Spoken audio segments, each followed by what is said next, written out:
ಯೇಸು ಕ್ರಿಸ್ತನ ಮಹಾಪರಿಶುದ್ಧ ನಾಮದಲ್ಲಿ ನಿಮ್ಮೆಲ್ಲರನ್ನೂ ವಂದಿಸುವಂತವನಾಗಿದ್ದೇನೆ. Praise the Lord, shalom. ಈ ಬೆಳಗಿನ ಜಾವದಲ್ಲಿ ವಾಕ್ಯ ಓದಿಕೊಳ್ಳೋಣ. ಪೌಲನು ರೋಮಾಪುರದವರಿಗೆ ಬರೆದ ಪತ್ರಿಕೆ 4ನೇ ಅಧ್ಯಾಯ 5ನೇ ವಚನದಿಂದ 7ನೇ ವಚನದವರೆಗೂ ಓದಿಕೊಂಡು ಸ್ವಲ್ಪ ಹೊತ್ತು ಧ್ಯಾನ ಮಾಡಿಕೊಳ್ಳೋಣ.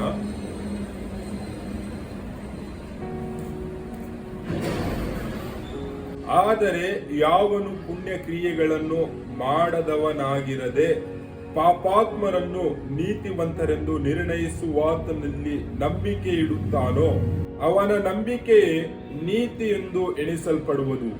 ದೇವರು ಯಾವನನ್ನು ಪುಣ್ಯ ಕ್ರಿಯೆಗಳಿಲ್ಲದೆ ನೀತಿವಂತನೆಂದು ಎಣಿಸುತ್ತಾನೋ ಅವನು ಧನ್ಯನೆಂದು ದಾವೀದನು ಸಹ ಹೇಳುತ್ತಾನೆ.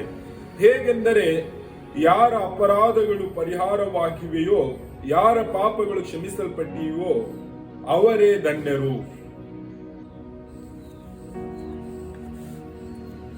ಈ ವಾಕ್ಯದಲ್ಲಿ ನೋಡುವಾಗ ಯಾವನ ಪುಣ್ಯ ಕ್ರಿಯೆಗಳಿಂದ ಆತನು ನೀತಿವಂತನು ಆಗುವುದಿಲ್ಲ ಎಂಬುದಾಗಿ ವಾಕ್ಯದಲ್ಲಿ ನೋಡುತ್ತಾ ಇದ್ದೇವೆ.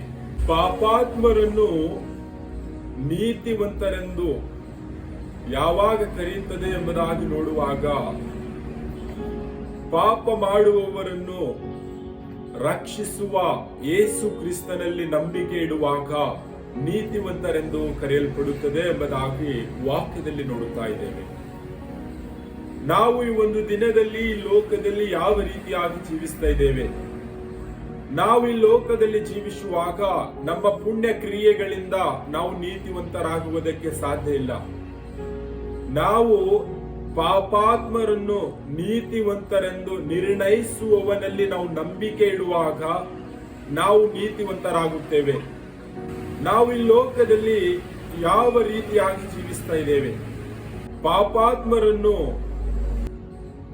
ಬಿಡುಗಡೆ ಮಾಡುವಾತನಲ್ಲಿ ನಾವು ಇದ್ದುಕೊಂಡು ನಾವು ನಂಬಿಕೆ ಇಡುವಾಗ ನಾವು ನೀತಿವಂತರಾಗುತ್ತೇವೆ.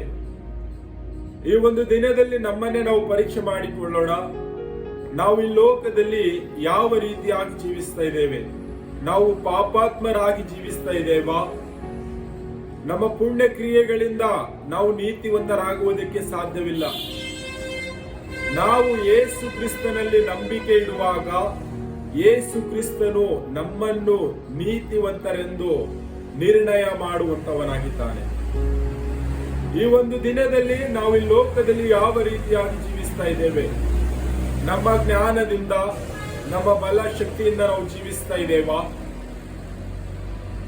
ಎಲ್ಲವೂ ನನಗೆ ಗೊತ್ತಿದೆ, ನಾನು ಒಳ್ಳೆಯದನ್ನೇ ಮಾಡುತ್ತಾ ಇದ್ದೇನೆ, ಒಳ್ಳೆಯವನ ಹಾಗೆ ಜೀವಿಸ್ತೇನೆ ಎಂಬುದಾಗಿ ಒಂದು ನಮ್ಮ ಜ್ಞಾನದಲ್ಲಿ ಮುಳುಗಿದವರಾಗಿ ನಾವು ಈ ಲೋಕದ ಪಾಪದ ಜೀವಿತದಲ್ಲಿ ಜೀವಿಸ್ತಾ ಇದ್ದೇವಾ? ನಾವು ಈ ಲೋಕದಲ್ಲಿ ಎಷ್ಟೇ ಒಳ್ಳೆ ಕಾರ್ಯಗಳನ್ನು ಮಾಡಿ ಜೀವಿಸಿದರೂ ಕೂಡ ನೀತಿವಂತರು ಎಂಬುದಾಗಿ ಈ ಲೋಕದ ಜನರ ಮುಂದೆ ನಾವು ಅನಿಸಿಕೊಳ್ಳಬಹುದು. ಆದರೆ ಪಾಪದಿಂದ ಬಿಡುಗಡೆ ಮಾಡಿದಂತ ಯೇಸು ಕ್ರಿಸ್ತನಲ್ಲಿ ನಾವು ನಂಬಿಕೆ ಇಡುವಾಗ